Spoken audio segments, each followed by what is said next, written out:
Aw, yeah! It's time for another episode of We Love Comics, the show where we love comics, and you should too. I am one of your hosts. I'm 1/3 of the We Love Comics crew. My name is Vactor, and I'm here to say that I love Spider-Man in a crazy way. And I also want to introduce you to Black Nerd Power Zone, the biggest, largest, most lovable teddy bear in the history of geekdom, Mr. Marcus Seabury. How you doing, Seabury? Yeah, that's also not accurate. I'm quite angry sometimes, but yo, I'm good. But I was tripping, man. You came with the bars in the beginning. I was like, all right, back to bars, killing them. Sometimes parents just don't understand, and sometimes Hunter Camp doesn't understand because he's here from the Bullet Club, from Roppongi. Hunter Camp is here. How you doing, Hunter Camp? I'm great. That's not accurate. I have a little Parker shirt on. He is or the LA Haunter. Park.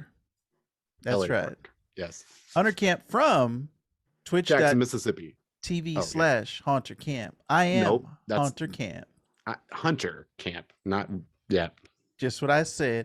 Close. And don't forget, if you're watching us on YouTube, you can always leave a comment down below and let Hunter Camp know that you're his biggest fan. Yes, today, I'm playing Life is Strange today. Oh yeah, that's right. After the recording. I want to see that, Hunter Camp. That's one of my wife's favorite video games. Yes, lots of fun. But you can also leave us a comment, like I said, down below. Leave us a review on iTunes, Apple Podcasts, as it were, and Spotify. You can give us a 5-star review. You can always check out all of our Geek So to Speak podcast shows over at geeksotospeak.com/network. All right, let's get right into it, boys. We are going to be talking about Thor this week. We're going to be so Thor. We have talking about all the Thor movies. Low key, we're going to be talking about every Thor movie that has come out so far, except Love and Thunder. So we're going to be talking about Thor, Thor: The Dark World, and Thor: Ragnarok. All Low-key three TV. movies. But guess what? Before we do that, Hunter Camp, new figure alert! Figure alert! Hey, Mr. Seabury. First, the actual new figure. This is an Elite Bianca Belair. For the uninitiated, I have a pro membership at GameStop. But Marcus, you don't play video games. I don't. But I do like figures. So I use that $5 off once a month, and I buy me a nice shiny figure. Yeah. That is my first Bianca Belair. Probably won't be my last. I don't know. Then went to a local store, Wayback Toys. Here in Memphis, they had a little, just like a little 4th of July sale. Nice. Got me 2 more first-time additions to my collection. I got me a Triple H, well, like a wrestling Triple H. I got a Triple H in a suit, like exec Triple H. But yeah, I got the wrestling, and then they had like a little accessory pack, so I went and found me a sledgehammer. I was like, yeah, nice. I'm good. That's appropriate for today's episode, Seabury. Yeah.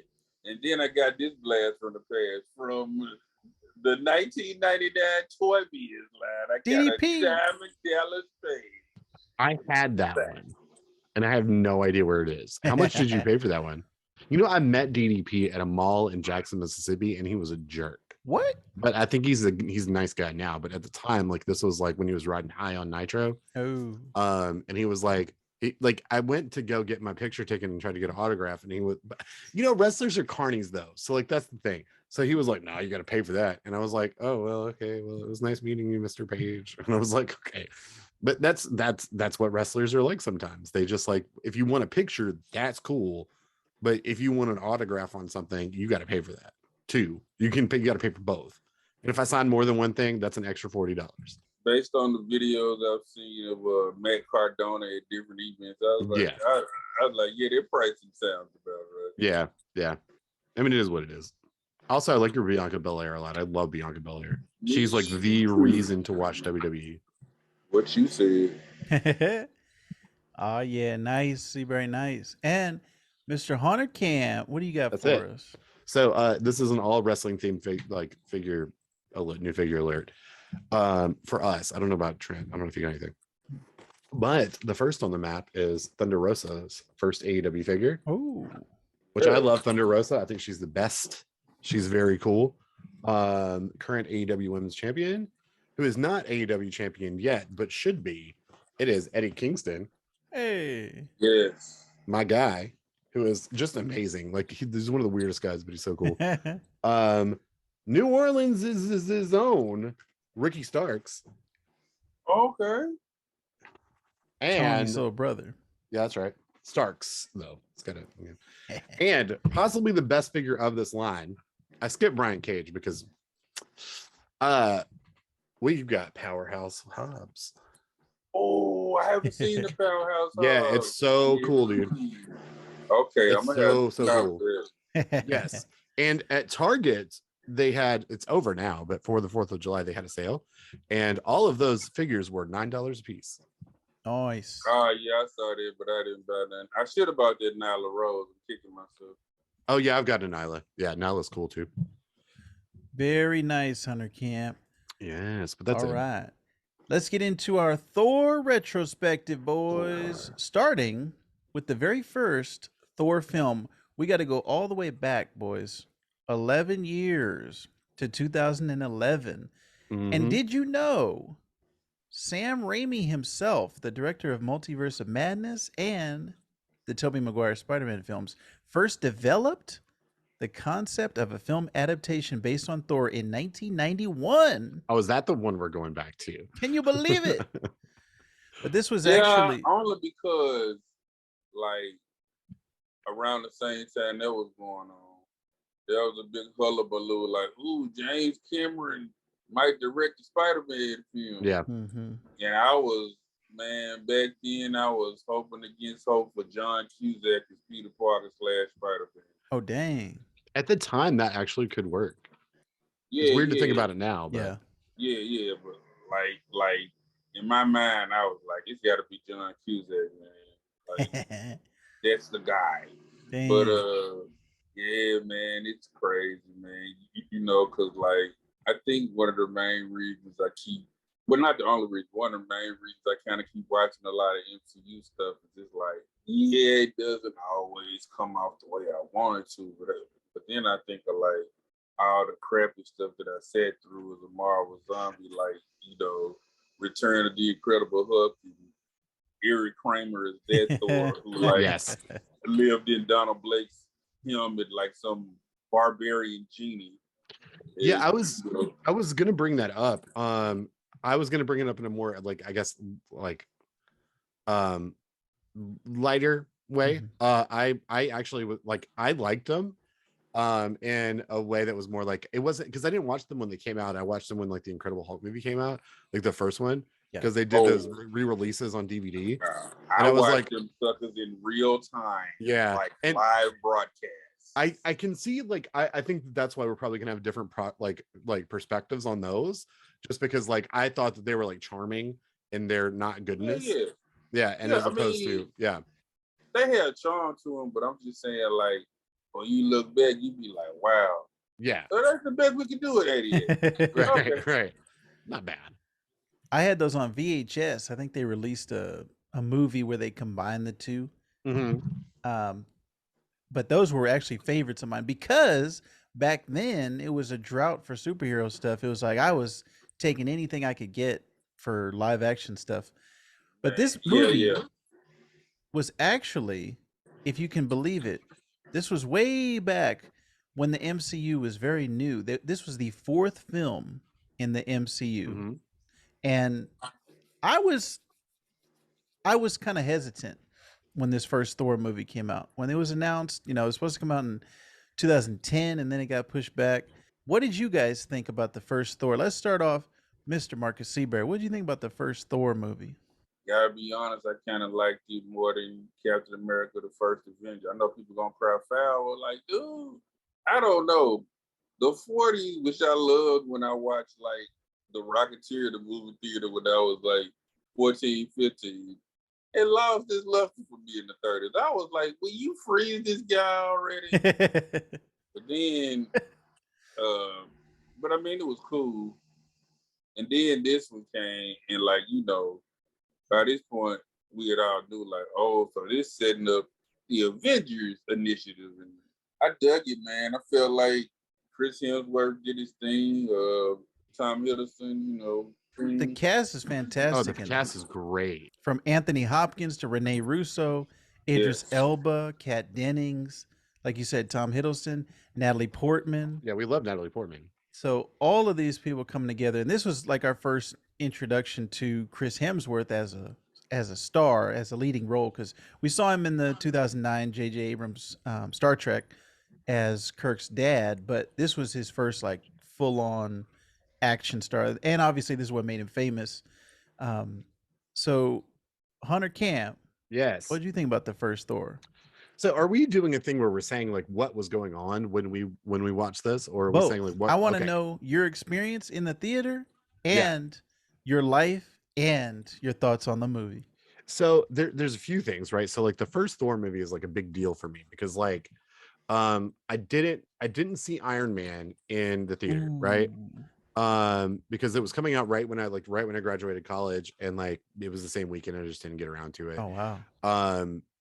It wasn't Iron Man, it must have been Captain America then, when Mjolnir was at like the post-credit scene. Oh, I'm sorry. You know what? These came out months within each other. Yeah. So Thor was first. I'm sorry, and then Captain America came out. So Okay. Oh, the my bad. yeah, the Iron Man, or I'm sorry, the Thor's hammer was at the end of the previous movie, which was Which would have been Iron Man or Iron Man 2? I think it Because was they Iron had Man two. 2. Okay, yeah. So this was around the time that I super got into comics, right? As an adult. Like this was around that time. Two or three, I don't know where we are now. I was also getting into Norse mythology. Like I'm a black metal fan, like I'm a Norwegian like music fan. So like a lot of stuff that shows up in like Norse music is inspired by, the Norse mythology. So I have some recollection and some understanding of like the overall mythology of it. So it was cool to kind of get into this. And so the kind of like metal looking guy that is a superhero was like, okay, this is pretty cool, you know? So I started to get into Thor in general around that time, and started to read like older Thor comics and Mm. everything. And then the movie was coming out, of course. So like I even got like one of the like the plastic Mjolnirs. Like I had that for a while. It was the one, and like just like kept hitting people with it and like throwing it. It was like so that was a big thing for me. So I was really, really into this movie. And then I saw it and I was like, okay, this is pretty good. Because we hadn't really gotten the MCU formula Mhm. for like an origin story yet. Right. Like we had Iron Man and Iron Man 2, so we weren't going to get the origin story in Iron Man 2.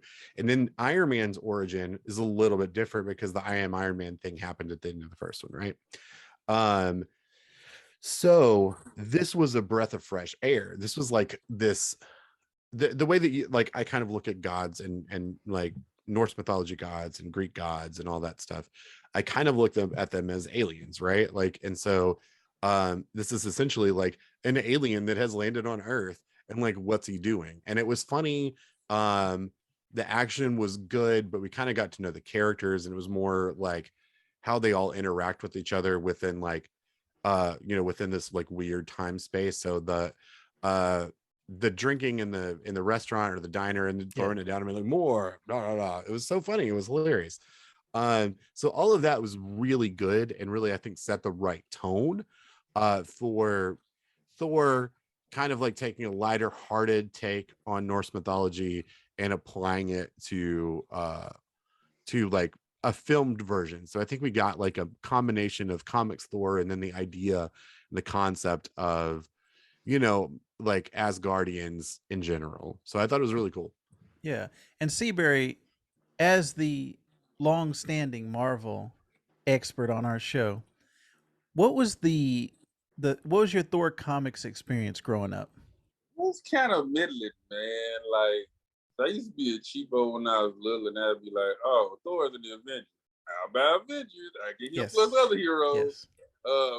Now my cousin Eugene Anderson II, shout out to him. That's the guy who like shamed me into my early, like abandoning my early DC love and going full on into Marvel. He had some Thor, like he had some Simonson Thor, like you know, he was fighting like the world serpent, and then when, you know, Thor got messed up, he had to wear the armor.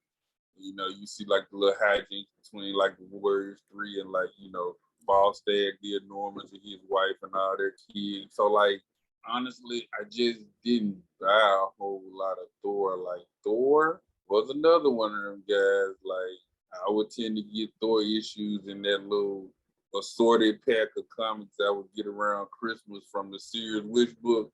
Thor, Silver Surfer, Punisher, Guardians of the Galaxy, Sleepwalkers. Like if I got that issue, I probably got like a little assorted pack. I was like, here's a Thor.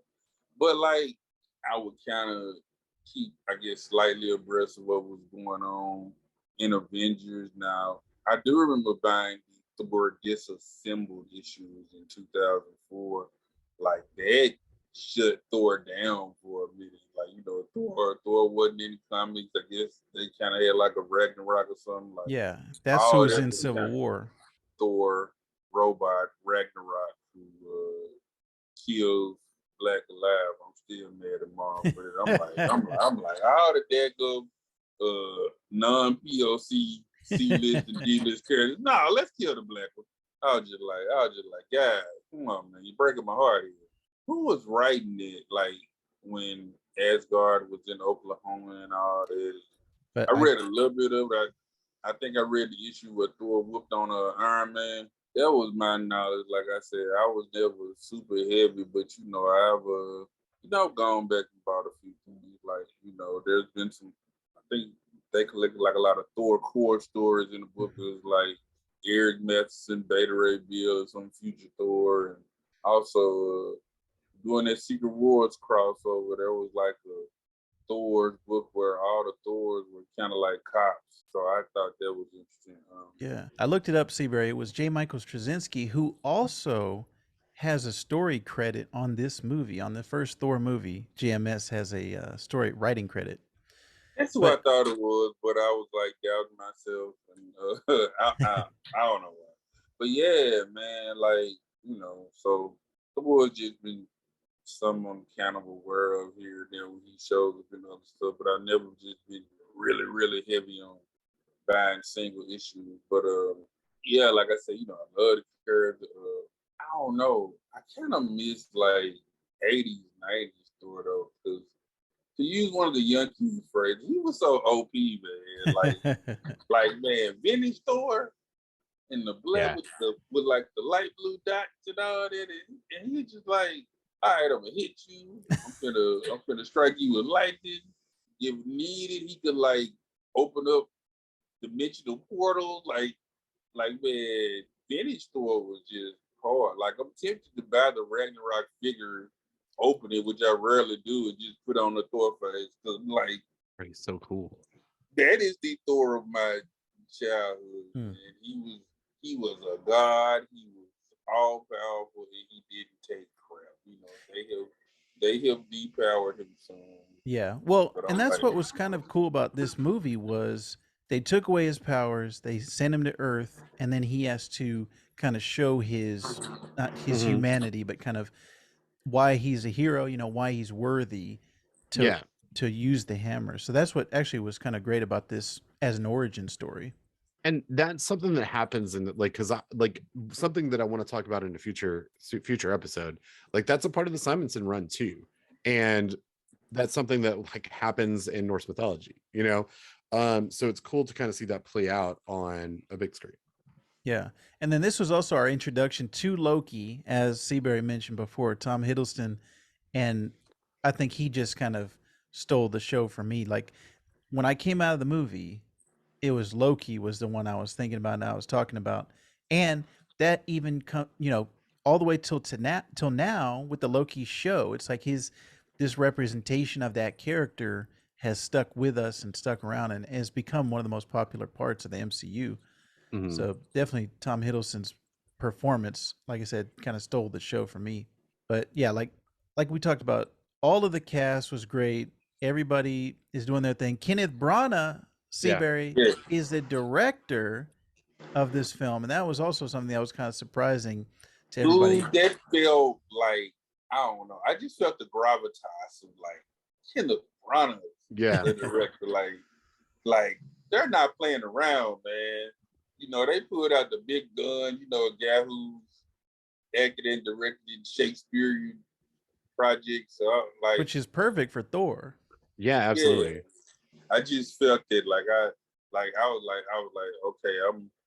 okay. I feel like, you know, this should be taken seriously. Like, this isn't like a flash in the pan film. You know, you got Kenneth Branagh. And Right. and not just that, but I mean, like Sir Anthony Hopkins also as Odin. Yeah. I thought that was a great casting. Oh, 100% too. Yeah. And besides, I'll say the blonde eyebrows, I didn't think too much missed in this movie. That was the big miss for me, was the blonde eyebrows. I don't know what Marvel was thinking when they did that one, but I think overall it was well received. You know, it made about 500 million at the box office off of a $150 million budget. So it was a success, I will say, for the first Thor movie. Also introduced Hawkeye to them. Yeah. And like we said, it was just kind of leading up to the Avengers. After this was Captain America, the first Captain America movie, and then we had everybody coming together with the Avengers. So I think, is it safe to say that our expectations were raised for Thor: The Dark World, Thor 2? I'd say so. Go. Yeah, they were, because I was like, they did it. They pulled it off. Yeah. Then I was like, ooh, Avengers. And like, I don't know. I felt like Chris Hemsworth had found himself a little more story in the Avengers, and he was kind of finding more of the lighter side of Thor. Like, especially something about, you know, Loki. Like, well, you know, he's adopted. You know, we're not really related. Right. You know, moments like those. So yeah, at this point, I was feeling good.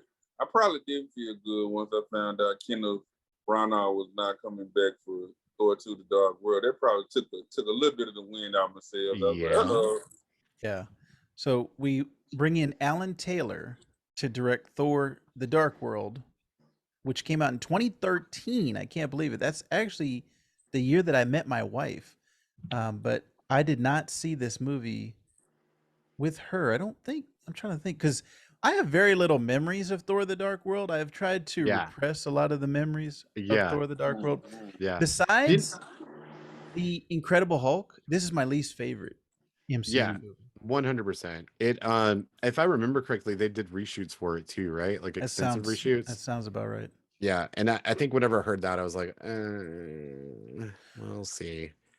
Yeah, We'll see. although that's not always a bad thing, but there's certain times where, It, you know, if it- they're doing yeah. the entire, you know, what It they was had the- on paper. It was the era when like everything that was going back for reshoots was not good. Like there was like a time period for like a couple of years where like reshoots meant this movie was going to be bad and may not ever come out.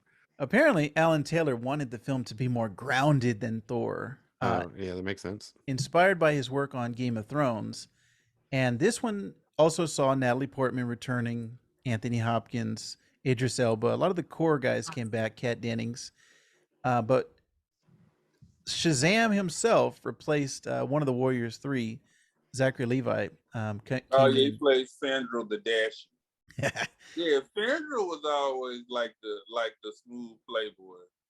You know, like in the comics. Hogan the Grim, which is like his name said, Grim, like, yo, you know, I'm out here, somebody gonna get hurt, somebody gonna probably die. I remember like dialogue between them in the comics sometimes with like they were fighting somebody and like Hogan the Grills was complimenting Fandro on like some move like, well met, Dashing Fandro. He's like, there's nothing dashing about the battle, Hogan. I fear it will make me grim as thee. You know. And Ballstag was like the old Wash dude, kind of like Wash Family Man guy in the comics. But yeah, man, like I wanted it to be good. I think it like took me a little while. Like I don't think I saw this opening weekend. I might have been busy acting in something or something. I remember Donnie at Comics and Collectibles was like, "Yeah, I saw it." He was like, "Man," and I was like, "Oh, well, that makes me sad." But I'm a Marvel guy. I've seen every MCU film at this point. As a matter of fact, I'm going to throw it out there. I think there's only like 2 Marvel movies that I haven't watched. One is the Man Thing movie that came on Sci-Fi, and like New Mutants. Like in to my recollection, I think I've seen everything else Marvel. Morbius. So I can't unsee Morbius. Seabury reviewed Morbius for Cine Sundry. Oh yeah, I did. And spoiler alert, it was not a favorable review.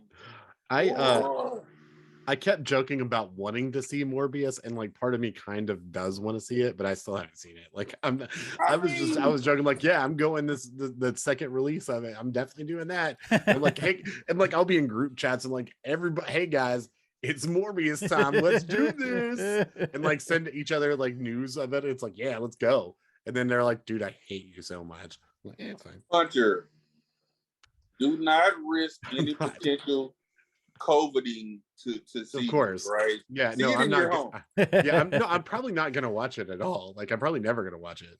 But it's just the joke at this point. Yeah. But like I said, man, in my heart, I wanted it to be good. In my heart, I wanted to like this. I don't know. It just felt like it went off the rails quick. The villain was the dark elf Malekith, and Christopher Eccleston was cast. I thought, he's a great actor. Yeah. He would bring some to the role, but the villain just ends up being generic. And the only thing that was interesting to me was kind of the more of the Thor Loki relationship, the brother sibling rivalry. They kind of team up in this movie, and Natalie Portman was kind of like given nothing to do in this one. Kind of like I thought in episode 2, Attack of the Clones, where they kind of just, all right, she's barefoot and pregnant in the kitchen, get her out of here. Oh wow! Yeah, I mean they did do that. They did do that in Attack of the Clones. But this one, it just, like I said, I probably have seen this one the least out of all the MCU films, and just very little resonates about it. And this one then lowered my expectations. Well, so like I would like to put my parts in for this one. This is going to be really interesting because like Thor was the first Thor movie was my favorite out of the early MCU stuff. Like over Iron Man? Yeah, over Iron Man. Oh, yeah, dang. it resonated with me more. I enjoyed it a lot more. As just a fan of all of it, right? And like I became a real Thor fan after that first movie came out, and like went into the Simonson run, did that.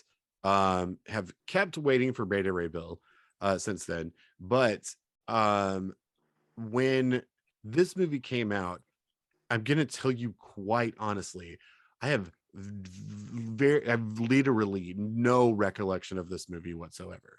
Like I don't remember if I saw it in the theaters or not.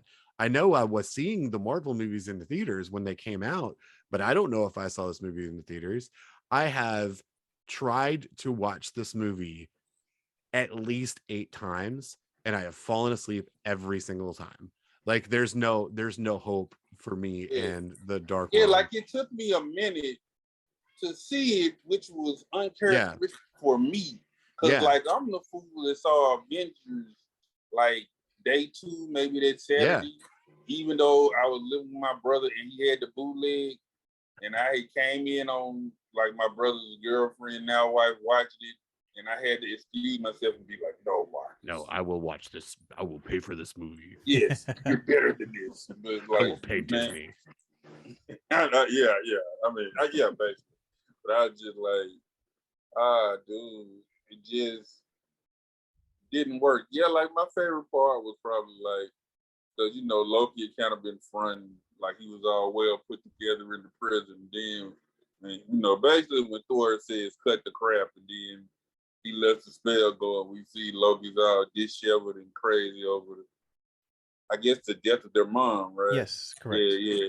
Renee Russo's character, man. Which they revisited in, I think it was Endgame. Yeah, it was Endgame where they went back in time and they went to that period. Also, shout out to Renee Russo, man. I loved her in Lethal Weapon 3 and 4, but particular 3, like I saw 3 theatrically with my mom back in '92. And if I remember correctly, on that day, we saw Boomerang, went to eat, like to McDonald's or something, then came back and watched Lethal Weapon 3. So that was like a nice day with my mom. Who's still living? I was just like, wait a minute, that sounds like she ain't here. She's still living, she's still kicking, but that was just like a nice little day during my high school time with my mom. So I just like, you know, I got love for Renee Russo. I don't know. I keep trying to pinpoint the spot where it went to crap for me, and it's like, is there a spot? Like, was it ever on track? Like, it's all bad, man. It's all. Yeah, you know what Hunter was talking about with the reshoots. I'm trying to look through the information online, but it's saying that the director Alan Taylor retrospectively expressed dissatisfaction with the film, stating that Marvel substantially altered it from its original version or vision during post-production. So he's like, all right, Marvel came in and re-edited it and changed my vision of the movie. I don't know how much of that is true, but well, now I want the Taylor cut. No, I don't. So, but they all say that though. Yeah, that's true. Because but like, there's some people though, like, because like, you know, Snyder cut, yeah, you say it's long, but like, I liked it more than what I saw in the movie theater, and like, I remember Justin being insistent that I watched the director's cut of the Daredevil movie. Yes. And I was like, why on earth did this not go to the theater? This makes more sense. Like, it made more sense, but it still wasn't good. I think it's good. I love the director's cut of Daredevil. Yeah, me too. I think it's good. But like, I'm just saying, it's not alien or uncommon. Right. Or, even, you know, David Ayer was like, Suicide Squad was not what I wanted it to be, so let me recut it. Give us the Ayer cut. Sure. Sure. Okay. Here's the thing. I've seen a lot of director's cuts and producers' cuts and all that, right? I have yet to see a movie that is bad and then see the director's cut and not, sometimes it's better. But like, bro, you took 6 hours, you know, for a movie that's like 90 minutes. So yeah, of course it's better. You fleshed this out more. Good job. You spent forever on it. That doesn't make it good though. Like, it can make sense, because that was my thing with Daredevil. I still didn't like the director's cut. Yeah, it was better than the theatrical release, but was it good? I didn't think so. Like. But even then, like, if there's not something to like in the main release, and I don't know if this movie has anything in it I don't know if Dark World has anything to like about it in the main release, because I don't remember it at all. Like, there's no recollection of this movie. Well, Natalie Portman gets the ether inside her, and then she's like a zombie and she's walking around. And... That sounds so good. Let me tell you. But then, like, so even when I saw Endgame, I was like, what's this about his mom? Oh, wow. Like, I was like, I have no memory of this. I'm surprised you didn't go back and rewatch it. It's on Disney Plus. I've tried. That's what I'm saying. I said this, like, I've tried to watch it like 8 times, and I fall asleep every single time. Dang. There's no hope for me in this movie. Wow. I'm going to watch it tonight to go to sleep, because it's not good. You know, every time y'all say Natalie Portman, I keep thinking of Adam Sandler when he did this song on Weekend Update on SNL. He was telling all the people that were like Jewish and celebrating Hanukkah, like, Natalie Portman, she celebrates Hanukkah. And this one, the screenplay was by Christopher Yost and Christopher Marcus and Stephen McFeely. These are all names that we've heard on other projects, boys, but they were not able to save Thor: The Dark World. So, like I So said, it this goes. one lowered Yeah. my expectations. For the next film, we had to wait 4 years until 2017 to get Thor Ragnarok, directed by Taika Waititi. Yes. So obviously, if you didn't know, this is my favorite of the Thor movies and one of my favorite MCU movies of all time. The best thing about this movie is that it completely changed the way you look at the character, and every performance he's done since Ragnarok has been just kind of way more comedic, way more um just kind of the lovable oaf. Like you you know he's got a big heart, but maybe not the brightest one up Yeah. there. And just Taika Waititi's comedy is what, for me, Yes. just Yeah. seals the deal. This is like a fantastic movie from start to finish. Seabear, what'd you think about Thor Ragnarok? And I was sold from the first trailer. I know him. He's a friend from work. I was like, I well still played, say sir. that to this day. Yeah, 'cause, like, for some kind of copyright, legal, blah blah blah, mumbo jumbo, we won't get another solo Incredible Hulk. So I was like, all right, Thor Hulk action comedy hours or whatever. You know what I'm Yeah. saying? So I was all for it, man. And I was like, I guess this is the closest we're gonna get to World War Hulk. So Mhm. Yeah. because again, contracts, legal, blah blah blah, red tape, muckety muck. It was fun.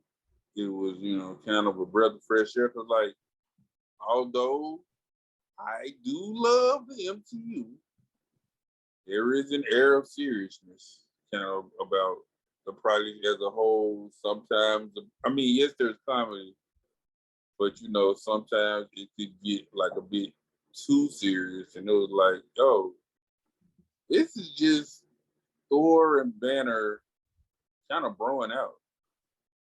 Going out, getting some, some good adventures. Tessa Thompson's in it as, Valkyrie. Yeah, this was her introduction. Yeah, I've been a fan of hers since her days on Veronica Mars. Freaking Jeff Goldblum, man, Oh yeah. man, my Jeff Goldblum love, like, literally goes back to when I was in single digits watching reruns of 10 Speed and Brown Shoe. Ooh. Do your Googles on that one. Yeah, I'll have to do the Google. Do the Google. yeah. Like, he's just so weird and cool, and it just, and I mean, is he Jeff Goldblum and everything? Kind of, Yes. but at this point, it's like, But that's what we want. yeah, you literally took the words out of my mouth. Like, that's what we want. You want him to Goldblum it up. And he did, man. Like, and Loki's a jerk to Thor, but I don't know, it doesn't seem as evil. Like, he's still a jerk, but it doesn't seem just super malicious. Just like, oh, well, yeah, Loki's a douche. Yeah. But, that's another obstacle for Thor to overcome. But like, And that's what we live in. Yeah. Now, who is it?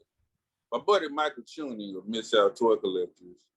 He tends to not like a lot of things that people love that are super mainstream.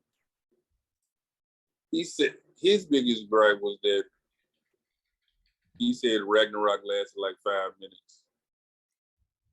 It could have been longer. Huh? I mean, it could have been longer. It was all right. Well, I mean, like the actual Ragnarok in the Oh, movie. He's like, that was like 5 minutes, man. So I guess, trying to be fair, I will throw out that gripe. But I'm like, man, I didn't care. I had that. I had freaking Carl Urban. I always thought him like the It's Scourge. Yeah, Scourge. Scourge. Thank you. Yeah, Because they connect the internet. I always just call him the execution. Because like a lot of times in the comments, they were just like, "There's Guardian Execution." Then later on, I was like, "Oh, he has I guess a Asgardian government name, Scourge." You know, I dug that. Like, man, all the casting was brilliant.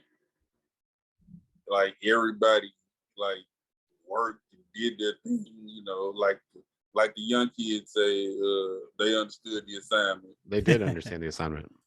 and it just worked so well for me. Now I know it was a bit of a course change. A lot of people felt, some people felt it was a bit too silly and over the top. But I'm like, man, I liked it. Well, so here's the thing, right? So, first of all, we have not mentioned Korg yet, and I feel like that is when like I got back into like going to see movies. Like, so it was like Spider-Man and Guardians, which got me back into like a movie theater. So I didn't see this until like the following year, I think. It may have been even 2019 because like it was either 2018 or 2019. I don't really remember. Probably 2018. So I didn't see it until like it came on Netflix, and then I watched it on Netflix, and I was like, "Oh, this is great," and I had so much fun with it, and like that became one of my go-tos. So like from that set of like Marvel movies, also like Thor Ragnarok is my favorite there. But I mean, like, there's not much else that I can say other that you guys did not say, other than Korg, of course. Yeah, also voiced by Taika Waititi. Yes. The rock guy, Korg, yeah. Korg, the Yo, rock man. but like, we ain't even talk about the protagonist though. Hela. As Hela. Right. Fantastic. Smashes Mjolnir. Crushes Mjolnir. Yeah. The epitome of a great villain to me is you're terrified by her, but also intrigued by her. And turned on by her. You want to see more of her. Like there's electricity about her when she comes on the screen. Yeah, there is. I really enjoyed her version of Hela. Yeah, you did. Who I was not as familiar with in the comics, but it was funny when they kind of tossed aside the Infinity Gauntlet. Look at this crap. Like, fake. She pushes it aside. Fake. Yeah. There's a storyline in the first run of New Mutants where now at this point the New Mutants have been to Asgard a few times, paddling around with the X-Men, and Mirage, Danielle Moonstar was made a Valkyrie. Hela does something and all the Valkyries start going screwy, and Mirage goes screwy too, and she comes and somehow they get in Asgard. She's all evil, and it turns out the whole plot was they were trying to kill Odin while he was in one of his Odin suits. That was kind of like my first real like impression of Hela in the comics. So it was in a New Mutants book where they were in Asgard, of all things. I don't know, like visually, Hela just looked cool. Mm-hmm. I mean, she's like a bad chick, man. Like, Yeah, she is. Like I said, I think she was the perfect villain for this one, and the stripping down of Thor throughout the movie, I thought was a really great kind of plot device by Taika, and bringing the character down, because every movie it's like there has to be a valley before there can be a peak, right? Like there has to be something that takes the hero back. And that first one we saw, he was depowered. I don't even remember what happened in the second one, guys. So who knows? I can't tell you that one.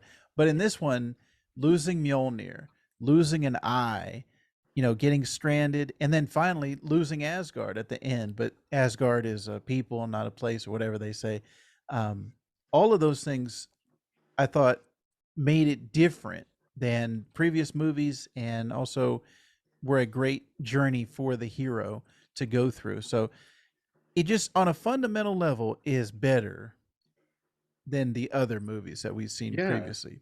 and I think that goes into it, the director for sure. Mhm. But I think this is one of the best period, and for, like like objectively the best, or like, because like the quality that's put into it, the storytelling, like it's not just that I prefer it more, like this is legitimately like one of the actual better movies. Is it my favorite? It might be, but it's not just because like I find value in it, and it uses humor, but not in the boring way that I think, because I know you said, like Marcus said, that like these can be like overly serious a lot of times. Like I feel like a lot of criticism that comes to Marvel movies is that they're like, the humor almost comes in on the exact same beats every time. So like when they'll be in a serious like situation, they'll say, like one person will say some silly quip, and it's like, okay, and it's like, oh, everybody laugh, now we're lighthearted again. And this one was just it was Lethal Weapon, like it was a good time with some good, like with good stuff at stakes. It's a buddy cop movie, but it's great. Also, this may be another, like a question for another episode, but when we talk about Thor Ragnarok and we talk about how like Hulk was in this, do we really think, because I don't think that, like, not just because of contractual issues or whatever, like I don't think the Hulk as a character works as a solo character in a movie. I just don't think it works. I think the comics work. I think if you did a show, that would work in a supporting role, or if he's in a tag team, I think that those work. But I don't think that just a big green monster, no matter how good the movie is written or whatever, like I just don't think it would work. I don't know, man, cause like the series worked to me when I was a youngin, and Yeah, like I just, but that was like I Lou mean, Ferrigno being awesome. well, yeah, like, and here's the thing, cause I always tend to be like, at this point where I felt the movie was irredeemable, like. Even in spite of like the overly poetic slow motion jumps across the sand dunes and Ang Lee's hook, Yeah. I feel like the point when he hug Betty, like you give me about 2 or 3 more little scenes to wrap up, I was like, this might still be like slightly more than mid. But then they were like, hey, let's do a whole other villain battle. And I was like, see, Yeah. so like I feel Ang Lee was close to getting it. Now that now the one with Ed Norton, I mean, it was just kind of fine to me. I was like, It all was right, yeah, boring. that was a movie. I don't know, man. I mean, you might be on some. I mean, I keep wanting it. And that's what Maybe I'm it's not saying. me. Like I just don't think it works as a movie. Like as a show, I feel like, anything that's gonna be serialized would work. But like a movie, it just doesn't. Like, what am I supposed to be rooting for? Like the big giant guy? And it's like, if you come up with like a villain for that movie, but it's not like, what are you supposed to do against the Hulk? You know what I mean? Like Well, in a 2 hour time period, that's not like a galactic, like world ending thing. You know what I mean? It's yeah. just not, it's just, you just don't buy it. Well, I was gonna say they can do different versions of the Hulk where either he has intelligence or he's somebody that you want to be. Like you said, who are you rooting for? Yeah, If it's somebody that the character is something that you are like you can see yourself being that character or you can sure. put yourself in that role.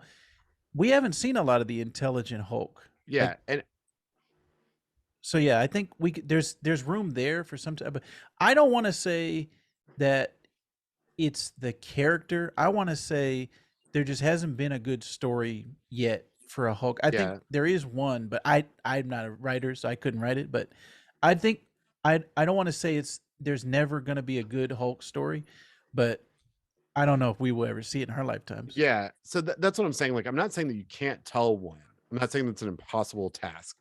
And we got hints of Gray Hulk, like Intelligent Hulk, at the end of like Endgame Part 2.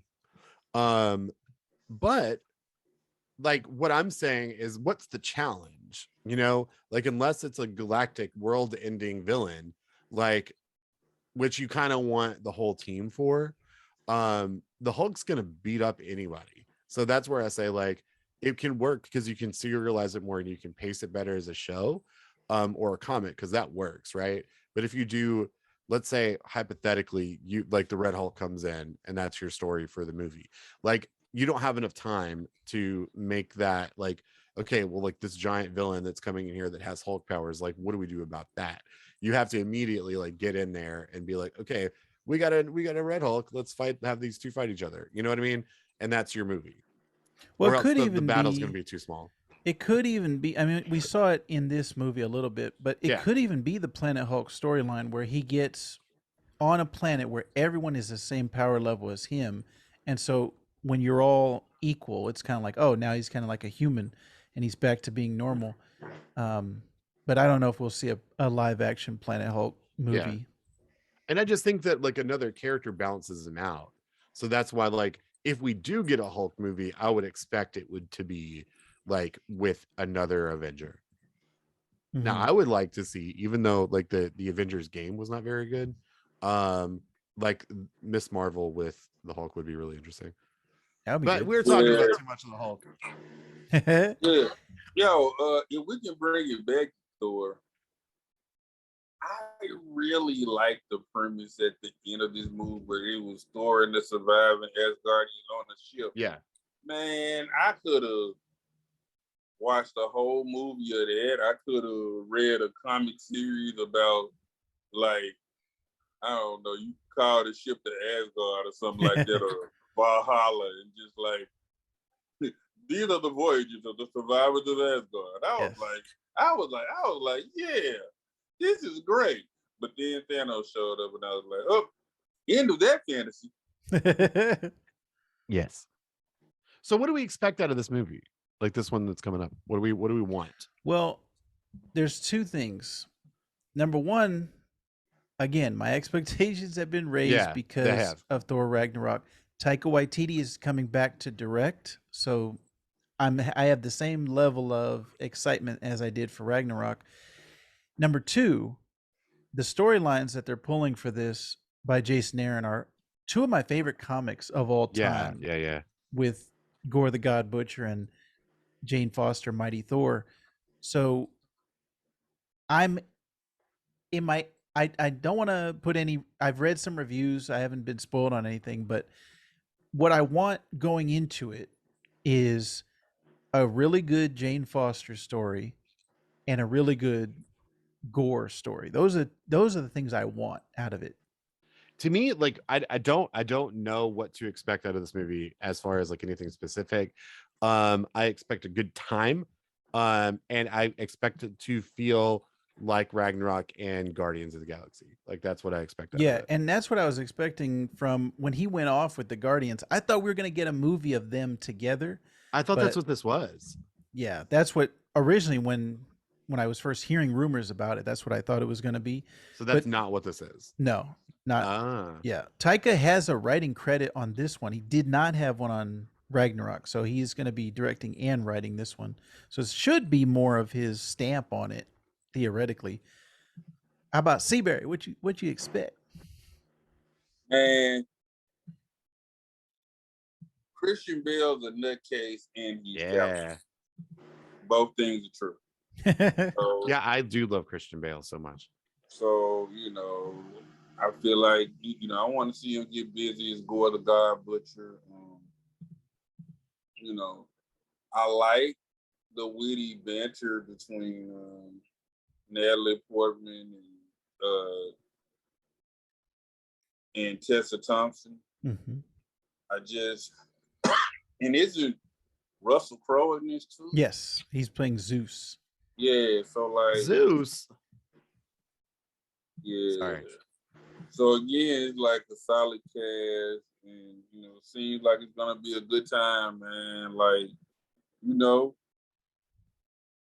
I'm ready for it, man. I'm ready to see Well, it. also bringing back Natalie Portman because she wasn't in Ragnarok, and for a Right. long time I thought she was trying to distance herself from the MCU. That's why I was kind of surprised when she showed up on the red carpet of Avengers.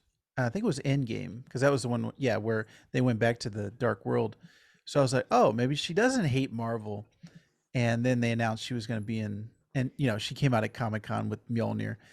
So her coming back, I really want a good love story between those two because that's another thing that I don't know if we've seen too much of in the MCU besides like Cap and Peggy. That's the one that kind of stands out to me because even Tony and Pepper doesn't, it's not a great love story to me. So I'd like to see him and Jane have some connection in this movie. Yeah, but like Sif is back though. Wee. Who she had a great scene in Loki. This is where we get interesting. A love triangle? Oh, but I do really, I'm looking forward to Jane Foster And what very much. the vibe, I don't know, Hunter Camp, if you've noticed this, the vibe of the movie is supposed to be like an 80s, like Okay. they have some 80s music in the trailer. It's like a 80s rock. That's the Okay. vibe that I'm getting. So let's get some things out of the way. You I hate feel like 80s rock. No, I don't. I actually enjoy it. But I feel like we need to get some things out of the way. Okay.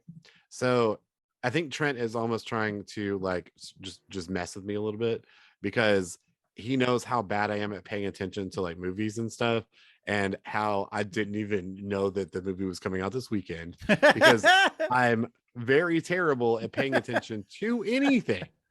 Okay. So that's just to clarify that. So he knows that I have no idea how they're promoting this movie. And if it wasn't clear either by the fact that I was like, this is a Guardians movie, right? Basically, like, and then you'd be like, no, that's not what's happening. And so to me, it's like, well, I feel like that you're not, I feel that I don't know what this Imagine is, so. you going into the theater thinking it's going to be a Guardians movie, Hunter Camp, and then they immediately leave in the first 5 minutes. Yeah, is it going to be good though? I hope so. That's what I'm saying. So as long as it's good, Apparently, then they I wouldn't be filmed. upset. Those actors filmed this and the next Guardians movie back to back, like all at the same time. They So were it all is together. And the Guardians roller coaster that's at Disney World now. They filmed all that stuff back to back. And there's a It's Christmas been the roller special. coaster. Yes. There's a Christmas special. There's Hunter Camp. You need to wake up. You're I'm living. awake. You're living in a fever dream. I'm living in a dark world. The rest of the world is moving on without you, Hunter Camp. I never woke up when I saw. So I like this is 2013. I have actually fallen asleep in the movie theater for Thor: The Dark World, and I have never woken up, and this is all a dream. Oh, I do want to say Thor Ragnarok made the most. It made 854 million at the box office, so it's definitely the biggest success. Ticket prices of the Thor movies that have come out so far. I think we all have pretty big expectations, so hopefully this movie delivers. But we will let you know next week on We Love Comics, and we're actually going to be having a special guest next week to join us on We Love Comics. So stay tuned for that. I'm not going to say who it is right now, but we're going to let you know next week on We Love Comics. But we'd like to thank you for listening to this episode. As every episode, you can always leave us a comment on YouTube. You can leave us a 5-star review on Apple Podcasts or Spotify. And you can check out all of our shows over at geeksotospeak.com/network. We have the Sandbox Gamers, which is my video game podcast. And we also have TREKnological, which is my Star Trek podcast, which is actually going to be taking a break after this week because we have come to the end of season 1 of Strange New Worlds. Real quick, Seabury, are you watching Strange New Worlds? It is fantastic. I know you, Seabury. I know you would love it. And you would also love TREKnological, Star Trek podcast. That's all of my plugs for the week. Hunter Camp, you said you're going to be streaming right after this. Yes. So I'm streaming Life is Strange True Colors. I played the first Life is Strange in the the spring where after played the Yeah. Guardians game. Yeah, so I played this because didn't have a lot of hand motion. So it was like April or something. I played the first game. So I'm starting to stream True Colors tonight. And I will be going for the week where I'm doing that. So like I'm gonna play this all the way through, which will be the first time I'm actually playing a full game through in order. So I'm excited about that. Also going to be doing some Dark Cloud in the morning tomorrow, Oh, or like yeah. early afternoon, and then depending on whether I'm in love with that game or not, on Sunday I will be doing either that again and continue that game, or do Child of Light, which I've not played. Oh, that is a good Yeah. game. Oh, yeah. And Oh, Mr. that's Mark, at twitch.tv/I am Hunter Camp. yeah, Mr. Marcus Seabury, I know that they can always find you podcasting with Black Nerd Power once you guys are actually doing the podcast. But where can they find you reviewing movies every week, Seabury? Yeah, man. Check out Center Sundry.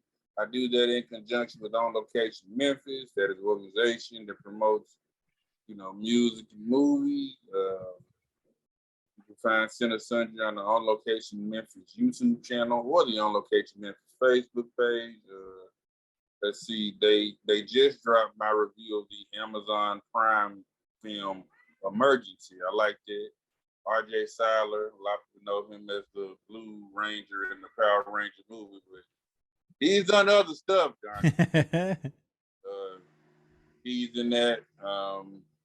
Gonna hopefully maybe record some more this weekend. I don't know. It's kind of up in the air. I recently had a death in the family. My Uncle Ray. I might have to, go pay my respects to him. So it's kind of up in the air. But stuff is coming soon.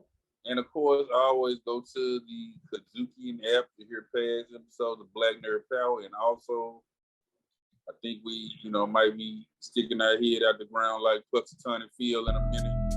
You know what I'm saying? That might be coming back. And, still acting in different projects. Some of them actually make Amazon Prime on occasion. So, look out for your boy.